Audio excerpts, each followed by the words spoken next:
Kita lanjutkan materi kinetika kimia.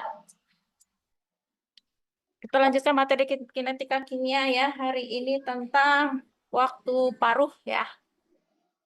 Jadi rumus yang akan kita gunakan pada waktu paruh ini nanti berkaitan dengan rumus yang eh, saya jelaskan minggu lalu ya. Nah, untuk persamaan pada hukum laju ya, baik itu orde 0, orde 1, dan orde 2. Jadi masih saling terkait ya nanti rumus-rumusnya ya. Nah, sekarang waktu paruh atau half life ya, atau nanti lambangnya T setengah ya, nama juga paruh ya, artinya separuh. Makanya jadi setengah lambangnya gitu ya.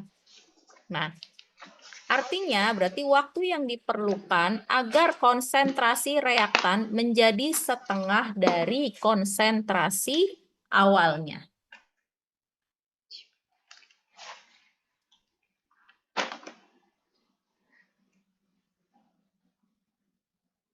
Nah, jadi T setengah sama dengan setengah A0-nya. Ingat yang ada nolnya berarti awal ya. Artinya kurung siku kan artinya konsentrasi ya. Nah, jadi konsentrasi A atau si reaktan ya pada T setengah atau waktu paruh maka akan sama dengan setengah konsentrasi awalnya ya. Nah, jadi yang pertama ini untuk reaksi orde 1 dulu ya. Nah, orde 1 kemarin kan kita dapat persamaan ya. Persamaan kalau ada dua gitu kan ya kemarin. Ln AT sama dengan ln A0 min KT. Ya, kemarin kan dapat persamaan itu kan ya. Nah, kemudian kita rubah. Nah, T-nya kita rubah jadi T setengah. Ya, jadi maka ln AT setengah sama dengan ln A0 min KT setengah. Ya, jadi yang ada T-nya kita rubah jadi T setengah. Ya, nah, kemudian ln setengah A0 ya. Kenapa setengah nol? Ingat tadi A T setengah sama dengan setengah A0, makanya ini kita rubah, kita substitusi ya AT setengahnya jadi setengah A0 sehingga menjadi ln setengah A0 sama dengan ln A0 min KT setengah ya.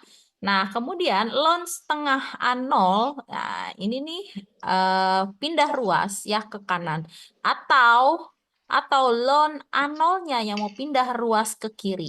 Ya, sekali lagi terserah ya, mana yang mau dipindah ruaskan. Intinya yang sejenis kita pindahin. Ya, yang sama-sama ada A0-nya kita pindahin. Ya, oke. Nah, maka didapatkanlah KT setengah sama dengan ln 2. Ya, ini didapat dari ln A0 min ln setengah A0. Atau ln setengah A0 ya saya pindahin ke ruas kanan, sedangkan min KT setengahnya saya pindahin ke ruas kiri. Ya, sehingga jadi positif ya. Nah, dah. Kemudian, sehingga rumus waktu paruh untuk orde 1 atau T setengah untuk orde 1 sama dengan ln 2 per K. Ya, dapatlah rumus untuk waktu paruh orde 1 ya. Ln 2 ingat bisa kita cari atau ada angkanya ya, tinggal aja kalian cek di kalkulator ya, ln 2 itu berapa nilainya gitu ya. Didapatkanlah ini ya dari kalkulator ya, 0,693 ya. Sebenarnya masih panjang ya komanya ya, cuman yang kita ambil biasanya hanya cukup 3 angka belakang koma saja ya. Nah, jadi rumus waktu paruh untuk orde 1 sama dengan 0,693 per K ya. Oke, itu waktu paruh orde 1. Nah, berikut adalah tabel untuk rumus waktu paruh untuk orde 0, 1, dan 2 ya. Yang tadi yang dijelaskan hanya untuk orde 1, sedangkan untuk orde 0 dan orde 2 kalian bisa mencoba sendiri ya. Slide yang kemarin kan juga yang minggu lalu juga sudah saya kasih ya ke PJ-nya ya. Ya silahkan dicoba benar atau tidak kalian mendapatkan rumus waktu paruh nanti untuk orde 0 A0 per 2K dan untuk orde 2 1 per A0 dikalikan K ya. Itu dicari ya menggunakan rumus yang minggu lalu. Saya jelasin ya untuk persamaan hukum laju ya. Dah, ini tabel untuk kesimpulannya ya, rumus waktu paruh orde 0, 1 dan 2. Nah, kemudian dalam bab waktu paruh ini ada lagi nanti satu rumus ya. Satu rumus ini berikut ya, ada NT sama dengan N0 dikalikan setengah pangkat T per T setengah ya, atau biasanya di buku ya nggak menggunakan N juga ada menggunakannya A. AT sama dengan A0 kalikan setengah T per T setengah. Boleh. Intinya kok sama saja ya. Mau dia lambangnya N, mau dia lambangnya A, ataupun mau lambangnya nanti C, ya karena konsentrasi ya. CT sama dengan C0 gitu ya. Itu artinya sama saja. Intinya menunjukkan konsentrasi.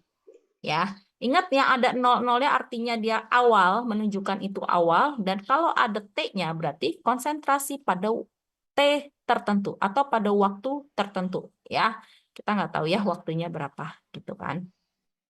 Oke, ingat ya, jadi waktu paruh rumusnya nanti yang digunakan ada dua ya. Ada yang per masing-masing orde dan ada untuk yang keseluruhan yaitu yang ini ya. NT sama dengan N0 dikalikan setengah kali pangkat T per T setengah.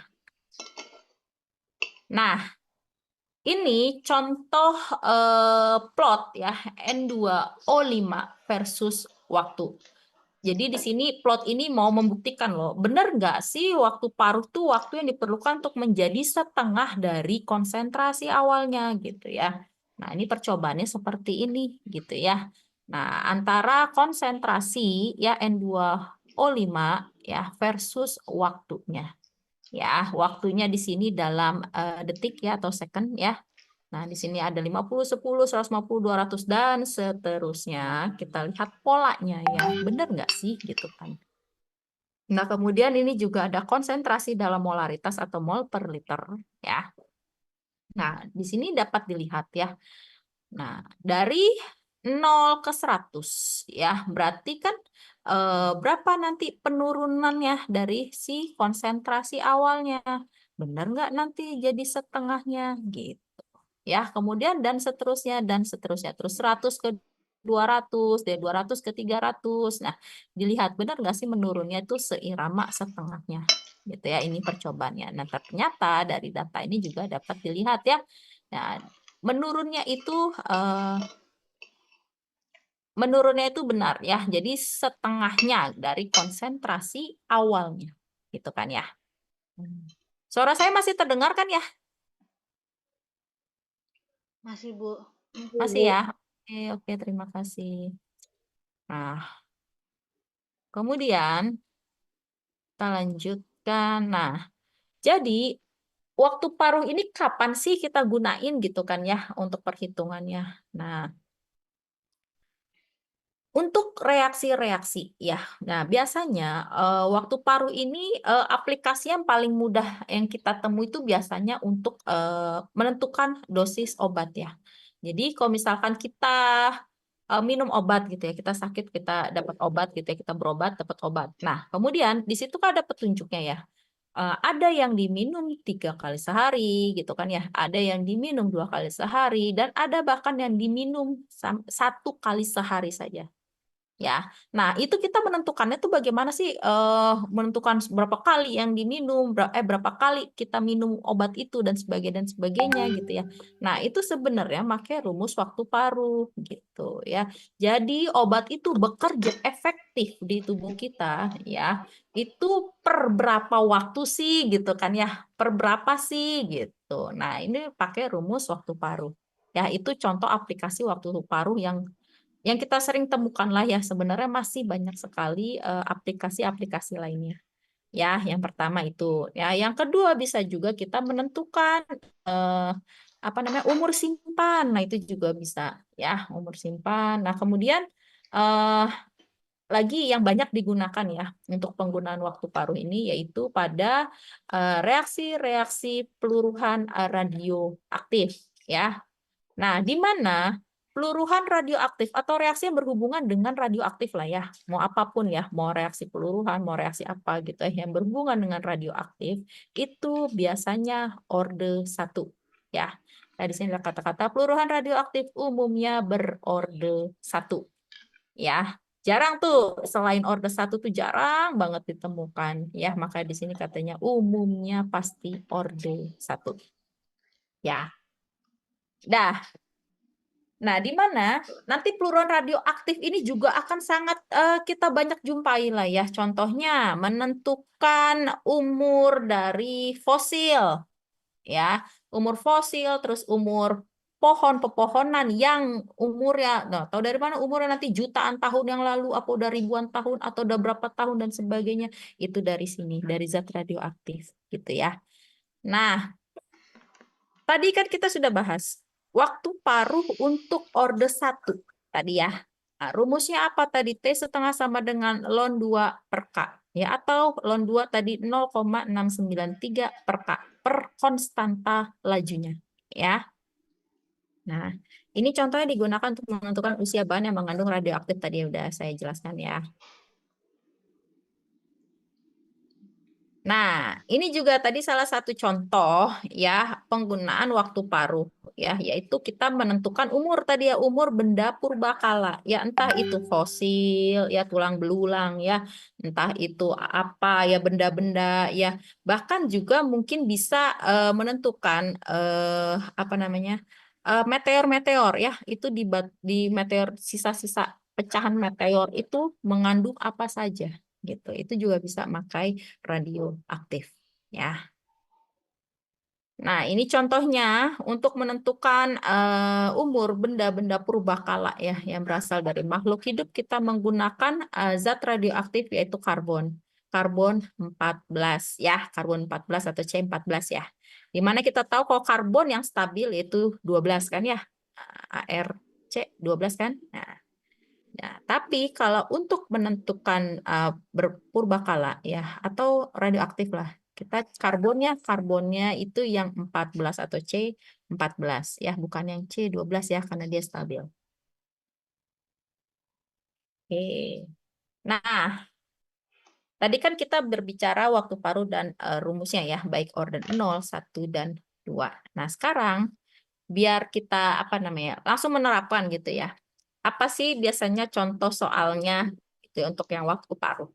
Nah, yang pertama di sini ada jika pada suhu tertentu sisa pelapukan zat 20% dalam 60 menit. Nah, tentukan waktu paruhnya ya. Nah, di sini tadi rumusnya apa sih gitu kan ya. Nah, di sini saya jawabannya menggunakan A ya. Nah, sekali lagi tadi kalian nggak usah bingung ya, mau pakai A kek, mau pakai N kek, mau pakai C kek ya, lambangnya terserah. Yang penting intinya kalian tidak terbalik ya. Yang ada AT itu apa, A0 itu apa gitu ya. Nah, berdasarkan rumus tadi ya, tadi kan ada rumus NT yang ini nih. Nah, NT sama dengan N0 setengah T per T setengah, atau AT sama dengan N0 setengah pangkat T per T setengah. Ya, ingat ini rumus yang satu. Ya, rumus yang kedua untuk masing-masing orde ya. Diingat ya. Ini untuk yang orde 0, A0 per 2K. Untuk yang orde 1, ln 2 per K. Dan untuk orde 2, 1 per A0 kalikan K.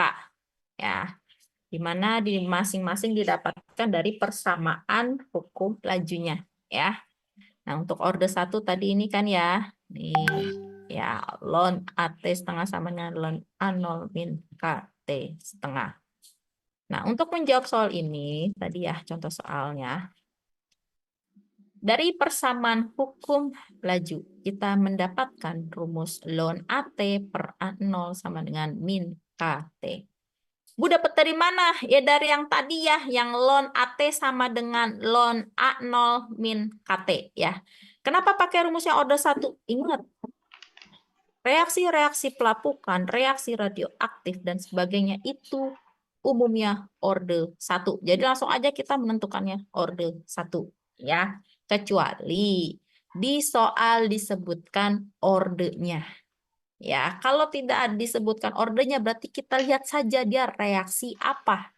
Ya, Sekali lagi itu ya. Kalau reaksi pelapukan itu umumnya pasti orde 1. Maka kita langsung aja ke rumus orde 1. Dah. Nah, rumus tadi orde 1 kan di sini ln AT sama dengan ln A0 ya. Nah, ln A0 ya kita pindah ruaskan ke kiri, maka menjadi ln AT min A0. Ya. Nah, ingat dalam matematika, ya, dikurang itu sama dengan dibagi, ya, dikali itu sama dengan ditambah, ya. Nah, karena tadi dikurang ln AT min ln A0, maka bisa kita rubah persamaannya menjadi ln AT per A0. Karena dikurang ya, dikurang sama dengan dibagi ya. Nah, inilah asal muasal kenapa sih dapat rumus ln AT per A0. Ya, nah sama dengan min KT. Tadi kan sisa di ruas kanan ya. Kemudian kita di sini di soalnya disebutkan sisanya tuh 20% gitu ya. Nah, berarti kalau sisanya 20%, berarti awalnya 100% dong ya. Nah, maka AT-nya 20, A0 ya 100 gitu ya. Persennya sama-sama kita coret ya. Dah, kalau sudah min K, nah T-nya di sini ada 60 menit. Ya, langsung masukkan kali 60 menit. Ya. Nah, ingat kalau di soal tidak ditentukan waktu paruhnya dalam satuan apa, berarti T-nya nggak usah kita rubah. Ya, tadi misalkan di sini menit, ya menit saja. Di sini jam, ya jam saja. Di sini hari, misalkan dalam hitungan hari, ya di sini hari. Boleh. Tapi berbeda kalau nanti di soal ditentukan dalam satuan ya. Tentukan waktu paruhnya dalam satuan detik misalkan. Berarti kalian harus rubah T-nya menjadi satuan yang diminta ya. Ingat satuan itu penting ya. Nah, kemudian kita hitung, maka K-nya didapatkanlah 0,0268. Ya. Dah. Habis itu, yang ditanyakan tadi waktu paruh kan ya. Waktu paruh kan rumusnya ln 2 per K. Nah, makanya kita cari K-nya tadi gitu kan ya. Nih, tadi kan udah dicari K-nya. Ln 2 udah ada nilainya. Ya, tinggal dibagi K-nya yang kita dapatkan tadi. Didapatkanlah waktu paruhnya 25,9 menit. Ya, karena T-nya dalam menit dan tidak kita rubah ya. Nah, dapat deh 25,9 menit. Oke, sampai sini ada pertanyaan tidak?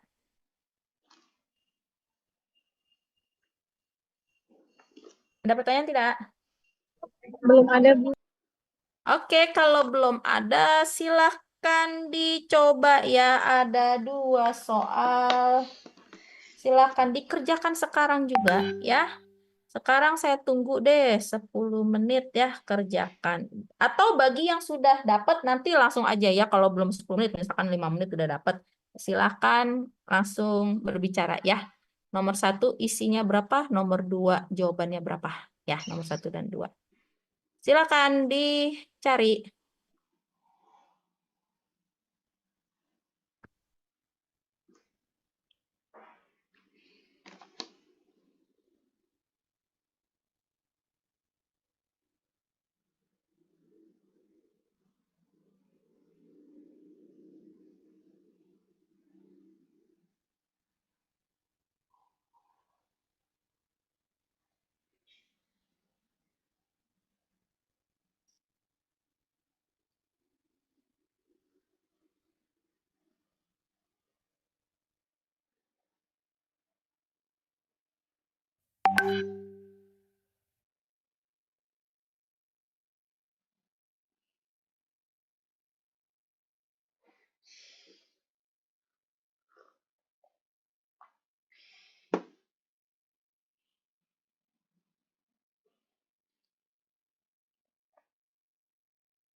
Udah?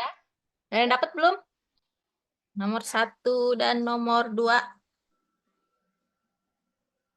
Oh ya, untuk tugasnya yang minggu lalu tolong kumpulkan di G Drive kelas ya. Jadi yang dikasih ke saya link G Drive-nya aja ya.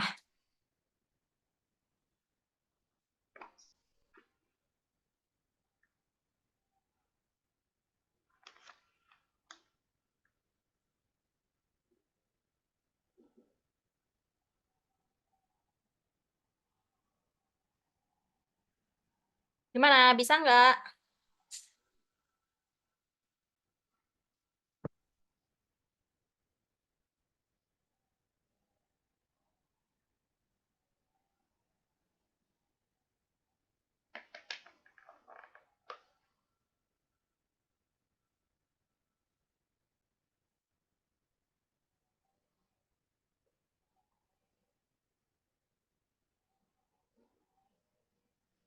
Gimana?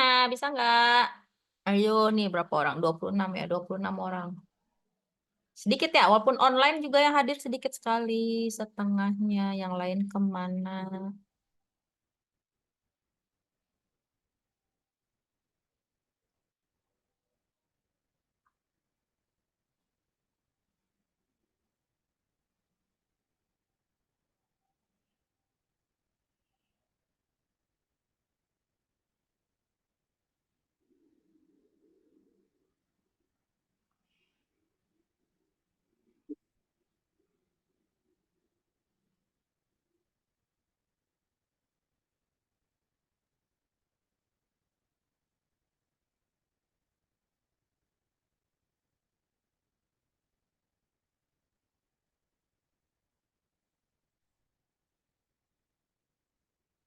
Ayo udah dicoba belum?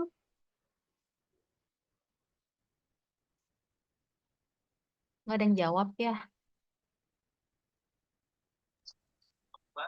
Udah, Bu.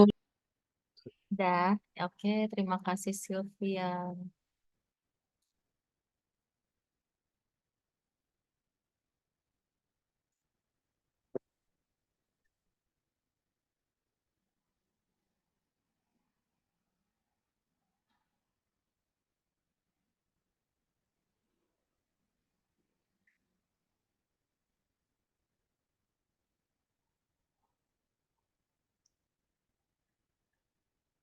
Ayo yang lain didengerin nggak ya? Tadi saya ngajar ya.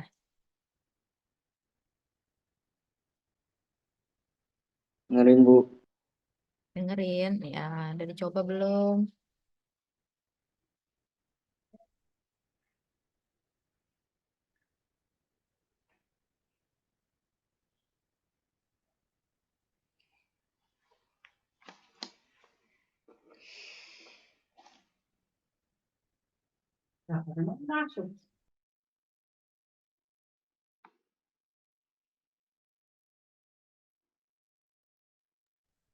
Ayo, udah 10 menit. Siapa yang udah dapat jawabannya?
Udah ada belum?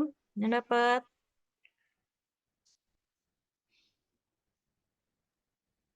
Udah, Bu. Ya, Sylvia udah dapat kah? Nomor 1 apa nomor 2? Udah, Bu. Nomor berapa Tadi sih? lihat nomor 2, Bu. Berapa jawabannya Sylvia?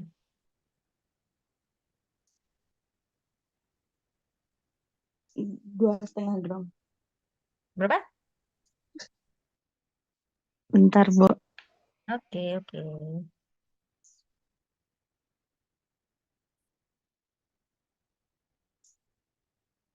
2,5 gram, Bu. Oke, betul. Makasih Sylvia ya. Ayo yang lain.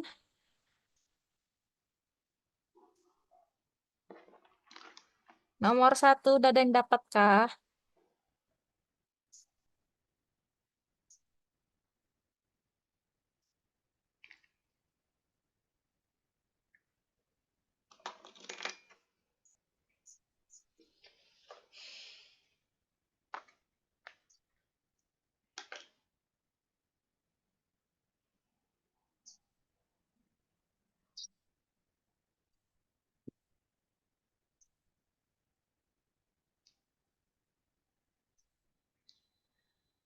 Yang lain mana ini?